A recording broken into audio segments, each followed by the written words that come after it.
안녕하세요. 오늘 화요일 저녁에 함께 해주신 여러분 진심으로 환영합니다. 저희가 화요일 저녁마다 시편에 있는 말씀을 한 편씩 이렇게 공부를 하고 있습니다. 오늘도 우리 주님의 은혜로 시편 59편의 말씀을 함께 공부할 수 있게 됐습니다. 지난주까지 58편을 저희가 공부했고요. 시편 1편부터 시작했는데 벌써 58편을 저희가 하고 오늘이 59편이니까 오늘이 벌써 59번째 시간입니다. 1편을 시작해서부터 지금까지 올 수 있도록 또 하나님께서 함께 하신 것 너무나 감사드리고요. 이 시편 마지막 장까지 일주일에 한 장씩 저희가 계속해서 공부를 해 보도록 하겠습니다. 오늘도 저희가 시편 59편의 말씀을 공부할 때에 성령 하나님께서 우리의 마음을 인도해 주시고 또 주님의 은혜와 또 감동을 허락해 주시기를 기원하는 마음으로 함께 성령 하나님을 모시는 기도로 오늘 성경 공부를 시작하도록 하겠습니다. 기도하겠습니다. 거룩하시고 은혜가 많으신 하나님 아버지, 오늘 저희들에게 변함없이 은혜를 베푸시고 주님의 말씀 중에 특별히 시편의 말씀을 통해서 마음의 은혜를 얻도록 하심을 감사합니다. 이 시간 저희들에게 성령의 영감을 허락하시고 저희의 생각이 이제는 세속에 관한 생각을 떠나 온전히 하늘의 것 또 하나님의 귀하신 인도하심을 따라 하늘의 원리로 움직이는 영적인 세상을 함께 경험하는 귀한 시간이 되도록 주님의 성령의 임재로 함께 해주시기를 우리를 사랑하시는 예수님의 이름으로 기도드리옵나이다. 아멘. 시편 59편입니다. 오늘 시편 59편의 말씀을 이해하기 위해서는 이 시편 59편을 다윗이 기록한 그 상황을 이해하는 것이 크게 도움이 되는 것 같습니다. 오늘 저희가 함께 공부하는 시편 59편은 사무엘상 19장 8절부터 있는 말씀이 배경이 됩니다. 먼저 시편 사무엘상 19장 8절부터 11절까지 있는 말씀을 일단 제가 좀 읽어 드리도록 하겠습니다. 이 말씀을 읽고 나면 아마 여러분들이 이 시편을 이해하시는데 아주 큰 도움을 얻으시리라고 믿습니다. 사무엘상 19장 8절입니다. 전쟁이 다시 있으므로 다윗이 나가서 블레셋 사람들과 싸워 그들을 크게 쳐 죽이매 그들이 그 앞에서 도망하니라. 사울이 단창으로 다윗을 벽에 박으려 하였으나 그는 사울의 앞을 피하고 사울의 창은 벽에 박힌지라. 다윗이 그 밤에 도피함에 사울이 전령들을 다윗의 집에 보내어 그를 지키다가 아침에 그를 죽이게 하려 한지라. 다윗이 아내 미갈이 다윗에게 말하여 이르되 당신이 이 밤에 당신의 생명을 구하지 아니하면 내일에는 죽임을 당하리라 하고. 이 말씀에 보니까 다윗이 전쟁에 나가서 블레셋 사람들과의 전쟁에서 아주 크게 승리를 합니다. 그런데 의외로, 사실 의외는 아니죠.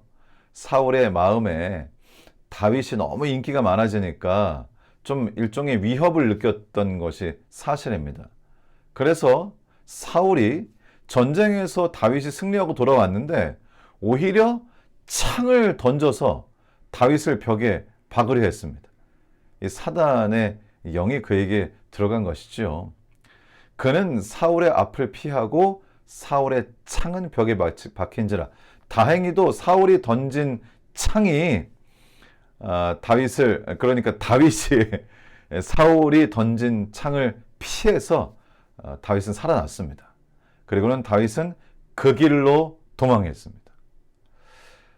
사실 다윗이 잘못한 것이 아무것도 없죠. 다윗은 오히려 전쟁에 나가서 공을 세우고 승리를 하고 돌아왔는데 왕이 기뻐하기는커녕 다윗을 죽이려고 하는 이해할 수 없는 상황에 펼쳐졌습니다. 사울은 자기 자신 그리고 자신의 후계자가 되어야 할 자신의 아들의 앞길에 관해서 큰 위협을 느꼈던 것 같습니다. 그리고 다윗은 이제 사울의 이러한 위협을 피해서 도망을 해서 자기 집으로 일단 갑니다. 그런데 자기 집으로 가자마자 사울이 암살자들을 보내게 되죠. 여기 이 말씀처럼 다윗의 이 전령들, 암살자들을 보내서 그 집을 지키다가 아침에 죽이게 하려고 했다, 이렇게 되어 있습니다.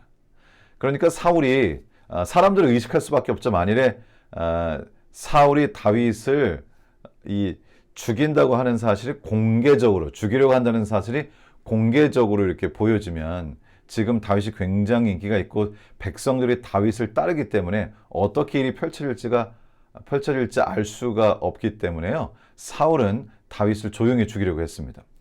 창을 던져서 다윗을 죽이려고 했던 것도 많은 사람이 있는 것이 아니라 단둘이 있을 때 그렇게 한 것이죠. 이제 다윗이 집에 가고, 그리고 사울이 암살자들을 보내서 다윗의 집을 지키고요. 이제 날이 밝으면 이제 다윗이 혹은 다윗이 집 밖으로 나올 때 다윗을 암살하기 위해서 그 집 주변에 사울이 보낸 전령들, 이 암살자들이 집을 완전히 포위하고 있었죠. 아주 조용히 매복하고 있었습니다. 다윗이 얼마나 생명의 위협을 느꼈을까요? 일단 처음에 다윗이 그 집에 들어왔을 때는 바로 그렇게 암살자들이 다윗의 집을 지킬 거라고 생각하지 못했는데요. 성경에 어떻게 알아냈다고 나오지는 않지만 다윗의 아내였던 미갈이 사울이 이런 암살자들을 보내서 지금 그 암살자들에게 포위됐다고 하는 사실을 어떻게 알게 되고요. 다윗에게 그 사실을 알립니다. 나중에 그리고 다윗은 정말 모르게 이 집을 빠져나오게 되죠. 자, 지금 이 시편 59편은 바로 이렇게 목숨이 경각에 놓인 상황에서 암살자들에 의해 포위되어 언제 자신이 생명을 잃을지 모르는 그러한 위기의 순간에 기록한 책입니다. 여기 그 성경에 보면 이렇게 써 있습니다. 다윗의 믹달시 인도자를 믹담시네요.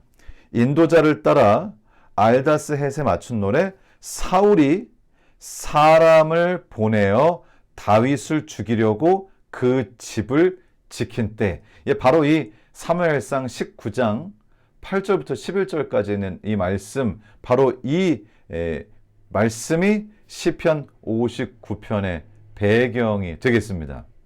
자, 이렇게 이제 밖에 자기를 죽이려는 사람들이 쫙 깔렸다는 사실을 알게 되었을 때, 정말 도관에 든 쥐죠. 어떻게 하기 어렵다는 사실을 알 때, 언제 어떻게 그들이 들어와서 언제 어떻게 자신의 생명을 앗아갈지 알 수 없는 상황이라는 것을 알게 되었을 때 다윗은 어떻게 했을까요? 여러분, 저희가 이렇게 무슨 암살자들에 의해서 둘러쌀 일은 없겠죠. 그렇지만 저희도 살다 보면 정말 저희가 전혀 예상하지 못한, 마치 원수들에게 이렇게 둘러싸인 것처럼 정말 너무나 두렵고 또 위협을 느끼고 언제 어떻게 될지 모르고, 혹은 경제적인 문제일 수도 있고요, 가족의 문제일 수도 있고요. 우리가 살다 보면 어찌 이런 일이 생겼을까 하는 그런 일이 있을 수 있습니다. 다윗은 이때 이렇게 자신의 생명을 위협하는 암살자들에 의하여 둘러싸였을 때에 다윗은 어떻게 했을까요? 다윗은 그때 하나님께 기도하고 오히려 자신의 마음을 시로 기록을 합니다. 여러분, 어떻게 보면 참 마음 편하다 생각할 수 있을지 모르겠어요. 이렇게 어떻게 될지 모르는 상황에서 시를 쓰고 있다. 하나님께 기도하고 차분히 앉아 자신의 기도를 글로 쓰고 있다. 이거 참 다윗의 신앙이 어땠는지를 저희가 알 수 있는 부분입니다. 시편 59편 1절에 이렇게 기록되어 있습니다. 나의 하나님이여, 나의 원수에게서 나를 건지시고 일어나 치려는 자에게서 나를 높이 드소서. 일단 다윗이 첫 번째로 한 일이 있습니다. 다윗이 첫 번째로 한 일은 일단은 하나님께 기도하는 일이었습니다. 다윗은 이런 절체절명의 상황에서 다른 어떤 것도 하지 않고요, 염려하고 동분서주하고 어떻게 할까 아내와 의논하고 사람들에게 연락을 하고 그러지 않았어요. 다윗은 이런 상황이 파악되자마자 첫 번째로 하나님께 무릎을 꿇고 기도했습니다. 그리고 이렇게 기도합니다. 나의 하나님이여 나의 원수에게서 나를 건지시고 일어나 치려는 자에게서 나를 높이 드소서.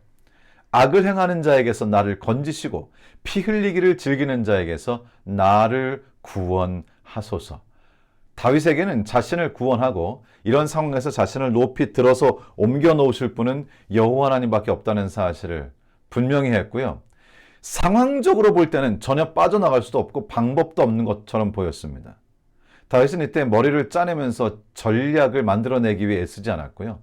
가장 먼저 한 일은 하나님께 무릎을 꿇고 나의 하나님, 나의 원수에게서 나를 건지소서. 이것이 다윗이 하나님께 드린 기도입니다. 그러면서 다윗은 자신의 심정을 그대로 토로합니다. 미사려고도 아니고요. 자신의 있는 마음을 그대로 하나님께 드리는 것이죠. 이렇게 다윗이 기도합니다. 3절입니다. 그들이 나의 생명을 해하려고 엎드려 기다리고 강한 자들이 모여 나를 치려 하오니 여호와여 이는 나의 잘못으로 말미암음이 아니요 나의 죄로 말미암음도 아니로소이다. 생각해보면 그렇죠. 다윗은 자신의 국가를 위해서 하나님의 이름으로 전쟁에 나가 전쟁에 승리하고 돌아온 것밖에 없다고 하는 사실이죠. 그리고 자기 자신이 하나님을 따르며 하나님의 뜻대로 살기 위하여 지금까지 애썼다는 사실을 분명하게 하면서 하나님, 나의 잘못으로 이런 일이 벌어진 것이 아닙니다. 나의 죄로 말미암음도 아닙니다. 이렇게 기도합니다. 사실 저희는요, 가끔씩 어떤 일이 생기면 아주 과거, 아주 정말 속된 말로 고리짝적 이야기까지 되뇌면서 내가 예전에 이렇게 잘못을 해서 내가 이런 죄를 져서 내가 이런 실수를 했기 때문에 하나님께서 나의 실수와 죄에 대하여 벌하시는 거야. 이렇게 생각하려는 경향이 있는 것 같아요. 그러나 사실 우리가 이 세상에서 당하는 여러 가지 일들은 사단에 의해 만들어진 죄된 세상에서 사단이 자꾸만 만들어내는 모든 비극과 재난과 어려움, 그것들이 정말 랜덤하게 무작위로 사람들의 삶을 어렵게 하는 것이죠.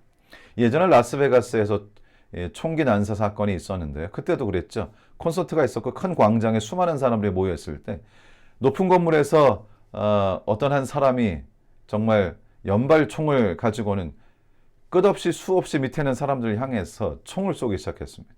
그런데 그때 착한 사람은 총에 맞지 않고 나쁜 사람은 총에 맞고 이렇게 된 게 아니에요. 누가 총에 맞을지. 정말 좋은 사람들도 총에 맞고 어떤 사람들은 다른 사람들에게 참 손가락질을 당하는 사람이지만 또 살기도 하고 이 세상에서 벌어지는 모든 재난과 어려움들은 사람을 가리고 일어나는 것 같지는 않습니다. 예수 그리스도께서 재림하시고 이제 이 세상이 완전히 변화되고 모든 사람들이 호련히 이제 주님을 따르던 주님의 자녀들이 호련히 변화하여 하늘에 적합한 몸으로 변화가 되고 이제 정말 하나님께서 이 천년의 기간을 통하여 심판하시고 이 세상에 새 예루살렘에 내려오고 이 지구가 완전히 변화되기까지는 지금 예수님이 재림하시기까지는 지금의 세상은 죄된 세상이고 정말 세속의 세상임을 부정할 수가 없는 것이죠. 다윗은 분명하게 자신의 입장을 얘기합니다. 다윗은 이러한 어려운 상황이 자신의 죄에 대한 하나님의 벌이라고 하지 않았습니다. 우리는 때때로 어려움이 생기면은 자꾸만 과거의 죄가 생각나고 회개를 하고 용서를 받았음에도 불구하고 내가 다 죄가 많아서 내가 죄가 많아 내 실수 때문에 자꾸만 이렇게 생각하라는 경향이 저들에게 있지만은 다윗은 떳떳하게 말합니다. 하나님, 이것은 내 잘못이 아닙니다. 제가 잘못한 거 없습니다. 그런데 이런 일이 생겼습니다. 마음에 있는 모습 그대로. 어쩌면 저희들도 나의 죄 때문에 이런 것 같습니다라는 생각이 든다면 또 그것도 하나님께 그대로 말씀을 드리면 되지 않을까 싶은 생각도 듭니다. 우리의 마음속에 있는 것을 있는 그대로 하나님께 말씀드리는 것이죠. 여기 4절에 이렇게 기록합니다. 내가 허물이 없으나 그들이 달려와서 스스로 준비하오니 주여 나를 도우시기 위하여 깨어 살펴 주소서. 다윗은 하나님께 자신의 마음을 완전히 토로하는 것으로 이 상황에 대한 인식이 시작되었을 때 바로 이렇게 하는 것으로 자신의 행동을 시작하는 것이죠. 5절입니다. 주님은 만군의 하나님 여호와 이스라엘의 하나님이시오니 일어나 모든 나라들을 벌하소서. 악을 행하는 모든 자들에게 은혜를 베풀지 마소서. 오직 하나님께, 악인들을 향한 심판도 하나님께, 자기 자신을 도와달라고 하는 기도도 역시 하나님께. 여기 이렇게 표현합니다. 6절. 그들이 점으로 돌아와서 개처럼 성으로 울며 성으로 두루다니고 그들의 입으로 악을 토하며 그들의 입술에는 칼이 있어 얘기를 누가 들으려 하나이다. 여기서 저희가 핵심을 잘 짚어야 합니다. 다윗의 핵심은 이겁니다. 마치 이 다윗을 암살하려고 포위하고 있는 그 사람들, 그 원수들, 마치 그들은 개와 같다 그랬어요. 개처럼 울며 성으로 두루다니는데, 그렇게 다윗이 짐승에다 비유한 그 사람들의 행동이 이렇습니다. 그들의 입으로는 악을 토하며 하는 말이 다 악해요. 자신이 지금 하는 일이 적법하지 않고 하나님께서 원하시는 일이 아니고 하나님의 사람, 그리고 국가를 위해 전쟁에 나가서 승리한 장군, 그 사람을 지금 죽이려고 하는 것이잖아요. 그럼에도 불구하고 그들의 입으로는 거짓을 말하고 입으로는 악을 토하고 입술에는 칼이 있어 이르기를, 칼이 있어. 여기 실제 칼이 아니라 입술에 칼이 있다 그랬잖아요. 그들의 입이 마치 칼과 같다는 것이죠. 사람들의 마음을 상하게 하는 것입니다. 어떻게 상하게 하느냐? 누가 들으리요? 여러분, 사람들이 하는 이야기를 누가 들으십니까? 아무리 은밀한 곳에서 한 이야기라도 누가 들으십니까? 하나님께서 들으시지요. 그러므로 지금 이 암살자들이 하려는 일은 하나님께서 너무나 적나라하게 알고 계신 일입니다. 그러나 그들은 뭐라고 말한다고요? 누가 들으리요? 우리가 악한 말을 한다고 해서 누가 들으리요? 라고 하면서 기고만장하여 사람들의 마음을 상하게 하는 것이죠.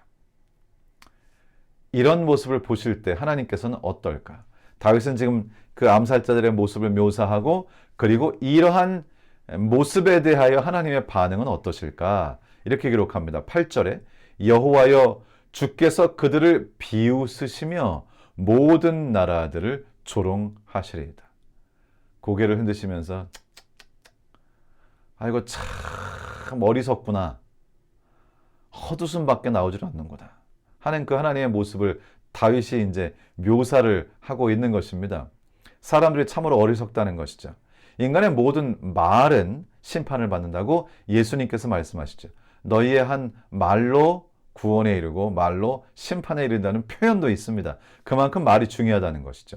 야고보 3장은 말씀하시기를 이 혀가 작은 것이지만 불처럼 불이 거대한 것들을 태우는 것처럼 입술에서 발해지니 말 하나가 엄청난 결과를 낳을 수 있다고 야고보 3장은 말하고 있습니다. 우리 주님께서는 이렇게 함부로 말하는 자들 보시면서 헛웃음을 웃으실 수밖에 없다고 하는 사실을 시편의 기자가 표현하고 있는 것입니다. 여러분, 세상을 살다 보면 악한 사람들이 승승장구하는 것 같고, 그리고 막 나쁜 말, 악한 말, 거짓말 하면서도, 그리고 하나님이 어디 계시냐? 이렇게 한다고 하면 하나님이 벌을 하시기는 하시는가? 하나님이 계시기는 한가? 이렇게 이야기하는 사람들도 있습니다. 얼마 전에 꽤 몇 년 전에 잠든 어떤 무신론자 같은 경우도 끝까지 하나님이 계시다고 하는 것을 부정했죠. 하나님을 조롱했죠. 그런 하나님께서는 이 모든 모습을 보시면서 정말 헛웃음을 웃으실 수밖에 없다는 것이 다윗의 표현입니다. 그러면서 여기 9절에 하나님은 나의 요새시니 그의 힘으로 말미암아 내가 주를 바라리이다. 이 악한 사람들은 마치 짐승과 같고 하나님께서 그들을 비웃으시고 결국 그들은 심판을 받을 것이기 때문에 다윗은 그저 하나님께 의지하는 것이죠. 하나님은 나의 요새시니 그의 힘으로 말미암아 내가 주를 바라리이다. 나의 하나님이 그의 인자하심으로 나를 영접하시며 하나님이 나의 원수가 보응받는 것을 내가 보게 하시리다. 이것은 마치 예언과 같은 표현입니다. 하나님께서 그 나의 원수들이 보응받는 것을 분명히 보게 할 것이다. 그런데 여기 다윗이 이렇게 얘기합니다. 그들을 11절에 죽이지 마옵소서. 죽이지 말라고 그랬어요.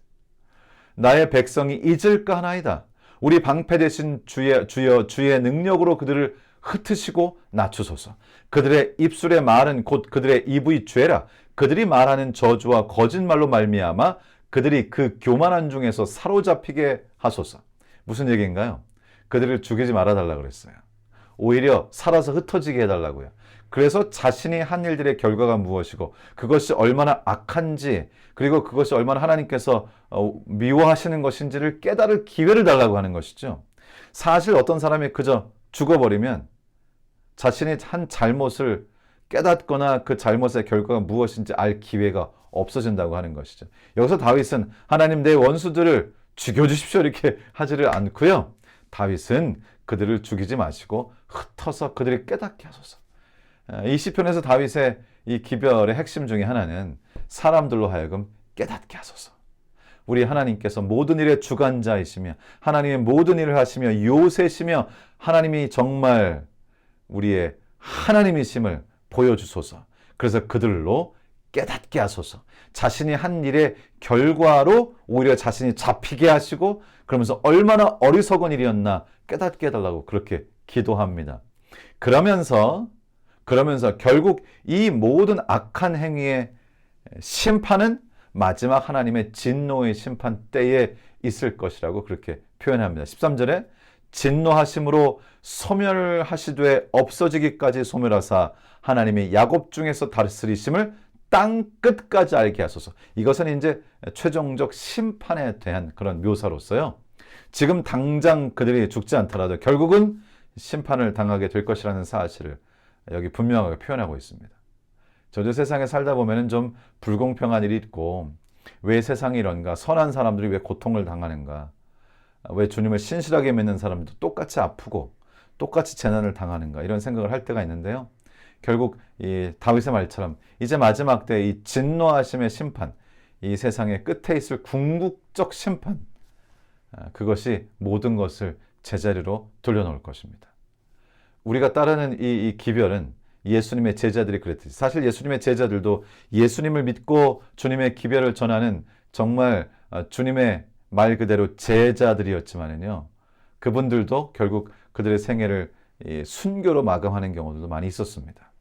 이 세상에서는 안타깝게도 하나님의 뜻을 따른다고 복을 받고 모든 일이 잘 되고 모든 것들이 하늘의 뜻대로 되는 것 같지는 않습니다. 아직 이 세상이 죄된 세상이니까요. 아직 세속의 세상이니까요. 그러나 예수님의 재림을 통하여 모든 것들은 제자리를 찾게 될 것입니다. 14절입니다. 그들에게 점으로 돌아와서 개처럼 울며 성으로 두루 다니게 하소서. 결국 자기 자신의 잘못 때문에 자신이 그 결과를 보면서 오히려 울면서 두루 다닌다. 방황하는 것이죠. 자신들이 한 일이 얼마나 어리석은 일인지 울며 후회하는 것이죠. 그들은 먹을 것을 찾아 유리하다가 배부름을 얻지 못하면 밤을 새우려니와. 결국 지금 다윗은 결국 하나님께서 이 일들을 돌려놓을 것이다. 궁극적인 심판 때도 그렇지만 지금 곧 하나님께서 모든 것을 제자리에 돌려놓을 것이다. 지금의 상황에서 그 말씀을 또 하십니다. 그래서 여기 다윗의 시편은 하나님께 드린 기도는 두 가지를 암시하는데요. 하나는 궁극적으로 이 세상의 끝에 모든 것들이 제자리에 돌아가고 하나님께서 심판하실 것이지만 이 세상에서도 온전히 하나님을 붙잡고 주님을 요새로 모시게 될 때에 나를 어렵게 하는 사람들, 괴롭히는 사람들, 원수들, 악하게 행하는 사람들, 결국 그들도 자신들의 일의 결과를 당하는 일들이 또한 있을 것이다 라고 하는 것을 말씀하십니다. 맞습니다. fully, 정말 완전히는 아니지만 악한 일들의 결과가 무엇인지를 알게 되는 그런 것들이 보여지는 그런 일들도 있을 것입니다. 어쨌든 다윗은 그것에 집중하지 않고요. 16절로 17절 이렇게 말씀하십니다. 나는 주의 힘을 노래하며 아침에 주의 인자하심을 높이 부르오리니 주는 나의 요새시며 나의 환난 날의 피난처이심이니이다. 나의 힘이시여 내가 주께 찬송하오리니 하나님은 나의 요새시며 나를 긍휼히 여기시는 하나님이심이니이다. 마지막 절 한번 더 읽을게요. 제가 너무 빨리 읽은 것 같아요.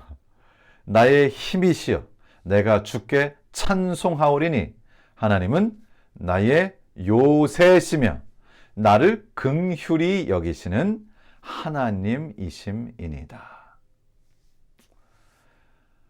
여러분, 저희도 살다 보면 잘 이해 안 되는 어려운 일이 있기도 하죠. 그러나 다윗의 모본을 좇아서 저희도 어떤 일이 있든지 우리 요새가 되시는 하나님께 피함으로 마음의 평안을 찾게 되기를 주님의 이름으로 축원합니다. 하나님께서 악한 일을 행하는 자들을 심판하시도록 하나님께 기도하고, 그리고 우리는 오히려 온전히 하나님께 집중하고 또 온전히 주님의 능력과 힘을 찬양하고 온전히 요새가 되신 하나님께 우리 자신을 기도로 맡기는 일이 우리가 할 일이라는 것이죠. 다윗이 어떻게 됐을까요? 다윗은 이때 죽지 않았죠. 나중에 왕이 되고 정말 나라가 부강하게 되는 그러한 하나님의 축복을 누렸습니다. 하나님의 축복은 이 세상에서도 있습니다. 그러나 온전하지는 못할 수 있습니다. 죄된 세상에 있으니까요. 그러나 우리가 온전히 하나님께 매달린다면 어려운 가운데서도 우리의 마음속에는 주님께서만 주시는 하늘의 평안을 누릴 수 있다고 믿습니다. 외부적 축복, 여러 가지 겉으로 보이는 것들은 제한됩니다. 이 죄된 세상, 세속적 세상에 아직 살고 있으니까요. 그러나 우리의 마음은 빼앗아갈 수 없습니다. 우리의 마음속에 주님께서 심으신 하나님의 나라는 어떤 상황에서도 빼앗겨질지 않을 수가 있다는 것이죠. 다윗은 그렇게 살았던 것 같아요. 여러분의 삶에 어떤 일이 지금 있든지 먼저 하나님께 있는 그대로 마음을 드림으로 주님께서만 주시는 영적 힘, 평안, 주님께서만 허락하시는 귀한 영적인 능력으로 여러분의 마음이 채워지기를 주님의 이름으로 축원합니다. 기도하고 오늘 성경 공부를 줄이도록 하겠습니다. 사랑하는 아버지 하나님, 오늘 시편 59편의 말씀을 통하여 정말 주변에 자신을 도울 사람들도 없고 이제는 이 자신을 죽이려고 하는 사람들에게 완전히 둘러싸여서 집안에 갇힌 채 어쩌면 굉장히 두려움에 떨 수도 있는 상황에 다윗이 있었지만은 오히려 하나님을 찬송하고 하나님께 자기 자신의 모든 상황을 맡기고 자신의 마음속에 있는 심리적인 상태도 주님께 다 맡기고 그리고는 확신을 가지고 요새가 되시는 주님 안에서 평안을 얻은 것을 보았습니다. 그리고 하나님께서 또 그의 생애를 인도하시는 뒤의 이야기도 들었습니다. 하나님, 저에게 은혜를 주셔서 다윗의 모본을 좇게 하시고 때때로 살다 보면 저희가 예기치 못했던 어려운 일들이 있을지라도 그 모든 일들 하나님께 다 맡기고 우리 주님께 다윗처럼 기도하며 다윗처럼 노래하고 다윗처럼 맡기는 생애를 살 수 있는 믿음을 우리에게 허락하여 주시옵소서. 오늘, 내일, 모레 앞으로 올 우리의 매일의 삶을 맡기오니 받으시고 오직 주님께서만 우리의 삶의 주인이 되어 주시기를 우리를 사랑하시는 우리 주님 예수님의 이름으로 기도드리옵나이다. 아멘. 감사합니다. 오늘도 평안한 밤 되시고요. 주님께서 허락하시는 귀한 이 생명으로 하나님께 영광을 돌리고 내일 아침 또 주님 상쾌하게 맞이하시고 내일 점심에 다시 또 뵙도록 하겠습니다. 감사합니다.